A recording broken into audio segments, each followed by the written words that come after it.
like I'm participating in athletics, arts, academics, active citizenship. So I find that's a huge difference, and it's going to help me in every part of life. The international students tell us the differences they see between Canada and their homelands, from the terrain itself to the people living here. It's a lot wider. There are not a lot of persons living. In Germany, we have a lot of persons on a small ground, and you have to travel a lot more far to meet persons, and they're completely, how they live, it's completely different. In Germany, you don't drive a car a lot, you ride a lot your bike and use the bus or the underground, and here you just take your car, and all the young persons 16 years old take a car and drive anywhere they want.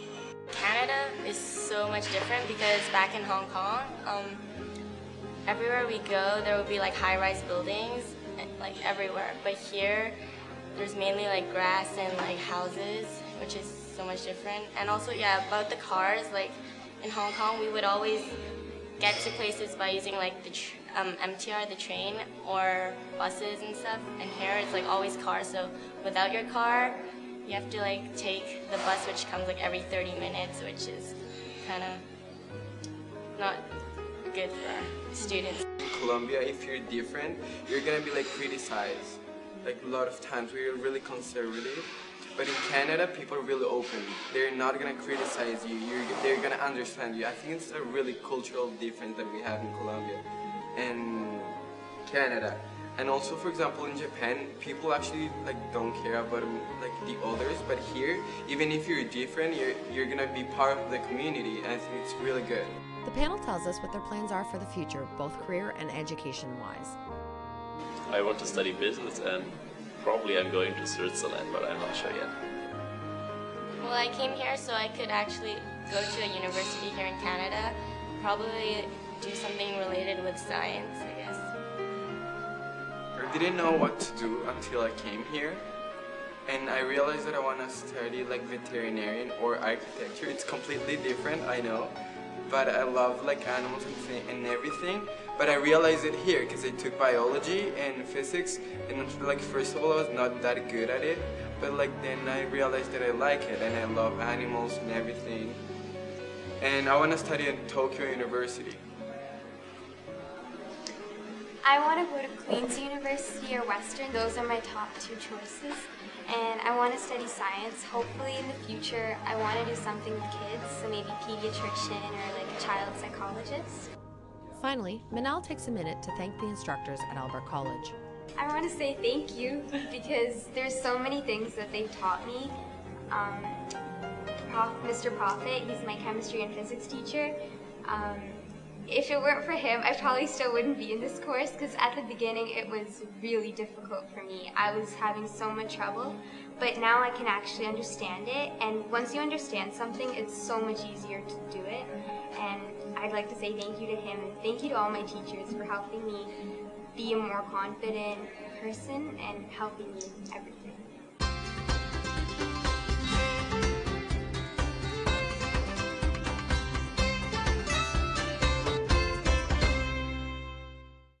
Remembering is difficult, but even more difficult if you have Alzheimer's disease, a disease that affects the brain, erases memory, and eventually takes life.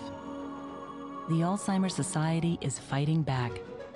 It provides support, information, and funds research into finding the cause and a cure.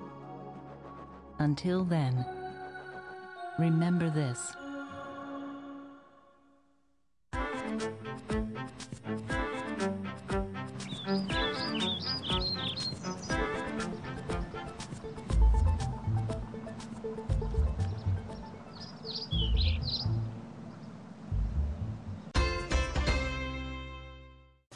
The rich history and tight-knit community at Albert College is not the only draw.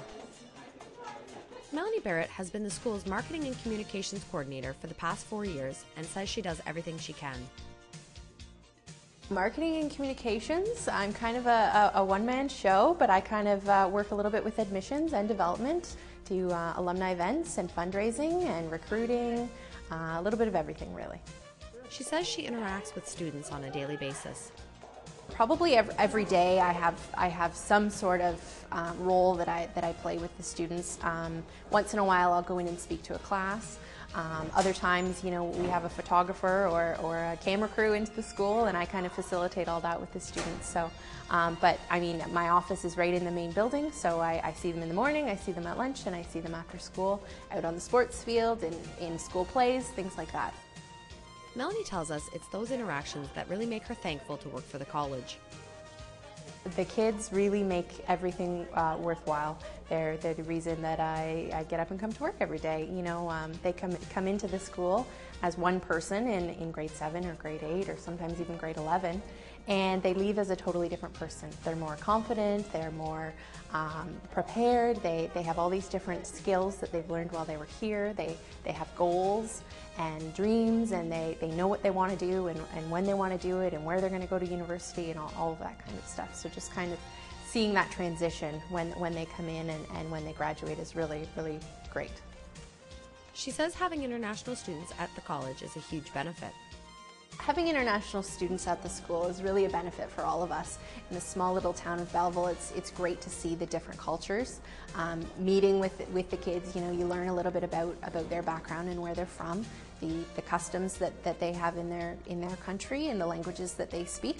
It's really great to see them with Canadian holidays, when we have Christmas here and kind of our traditions versus theirs.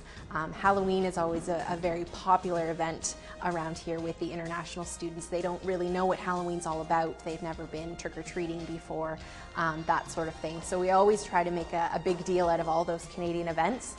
We try to take them out of Belleville as well. They go to Toronto, they go to Kingston, they go to Ottawa, see the Parliament buildings, go skiing, that sort of thing. So, Melanie tells us more about the students we sat down with.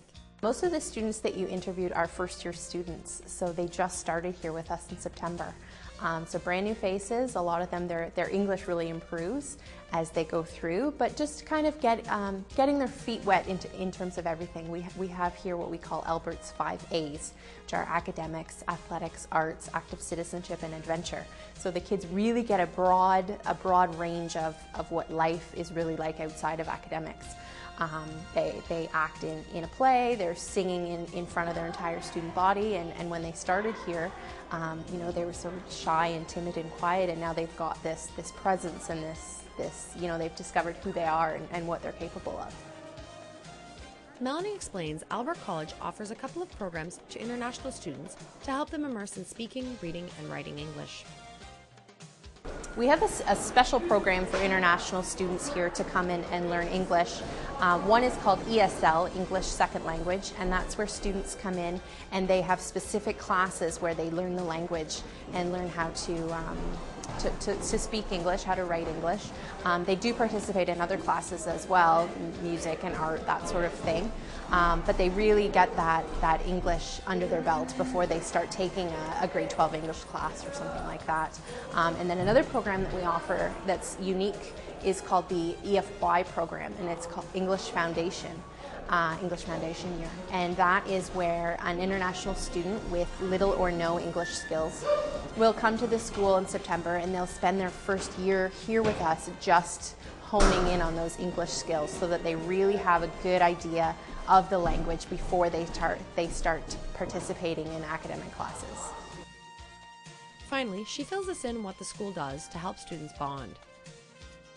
Every year in September, the whole senior school goes to orientation camp in Algonquin Park, and it's always a great event where lots of friendships are made and memories are made. It's a really relaxing environment where students get to know each other and they get to know the faculty really well in a relaxed and comfortable environment. So that's really where it all starts. The kids get to know each other and make that foundation, and it leads into friendships that last a lifetime.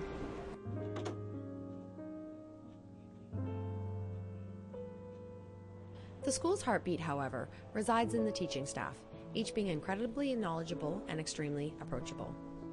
We met up with Rachel Holland, a senior school instructor, and Paul Goosey, the curriculum leader for mathematics and computer studies, and asked them what they enjoy most about teaching at Albert College. To our surprise, they had very similar answers. The thing that I enjoy most about teaching here at Albert College is the opportunity to work in an environment that really places a strong emphasis on academics, but also places a strong emphasis on community. Due to our small class sizes, I have the opportunity to get to know my students really well, and that extends to outside of the classroom. My favorite part, I think, is probably just the size and the culture of the school. It's a very close-knit community, and as a teacher, I actually know who all the students are, so it's just nice to have that feeling in this environment. And I get to see students in different ways, like in the classroom, on the sports field, at school events. Rachel has been with the school for 4 years and says instructing the international students can even be educational for her. It makes for a really interesting teaching experience because I find that they bring such a cultural richness to the classroom. They bring so many interesting ideas and perspectives, and I find that it's almost educational for me because I learn so much from them. As a math instructor, Paul does have the benefit of working more with numbers. But in his 14 years experience, he tells us that there still can be some struggles when teaching international students.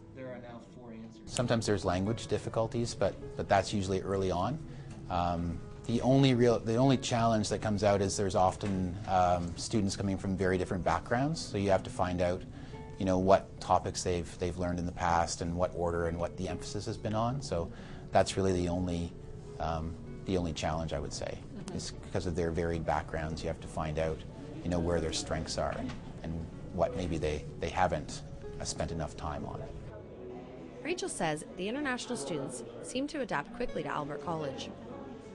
I find that it only takes the students a week or so to really get comfortable in the classroom environment because we really place a lot of emphasis on inclusivity and making sure that our students feel comfortable in that environment. So we use different strategies to really make them feel at home here. So within the first week or so, I would say they feel really comfortable. But she's also quick to state there's extra help for those students in need. We have extra help periods every Monday and Wednesday for 45 minutes, so that gives our students an opportunity to come and talk to the teachers and get that extra help with their English language skills. We also have an EFY program, which is really helpful for those students who are coming in and English is brand new to them. And during study hall, we actually have teachers who are on duty and residential staff members who are always there to help those students. Mr. Goosey says he notices students come to the school with one goal in mind, and more often than not, leave with a totally different one. Often people will come here and they'll have a certain expectation that maybe the emphasis is on doing well academically, and one of the emphasis really is on trying to be more well-rounded. So we have a great emphasis on making sure people are involved in sports and an arts program, and whether it's music or drama or just public speaking, let's say, for example. So lots of times students will come in and they don't really realize that they're strong in a certain area, and they discover parts of themselves that they didn't realize that they had. Finally, they tell us their proudest teaching moment at Albert College to date. My proudest moment teaching was a student actually from Bermuda. A few years ago she came to us, and I had the opportunity to teach her every year, and she started out not so sure of her career path and what she wanted to do, and by the end she was graduating as an Ontario Scholar with a very clear direction as to where she was going, and now she's actually at college doing very well. Just happened last year, actually. I was at our gala and I met an alumni that I taught a decade ago. And I was in a conversation, and he remembered me helping him out in my physics class, and how, it made a difference. And it's impressive that you remember something 10 years later. And I didn't really realize the impact that maybe I had on him or the school had on him, and it was just nice to hear that feedback. So that's one of probably lots of moments, but yeah, that was one that stands out. Now that we've seen some of the college and met some of the staff and students, we hope you have a better understanding of the teaching and boarding of international students at Albert College. The school remains the oldest co-educational boarding and day school in Canada, and will continue to strive to be the best in Canada as well.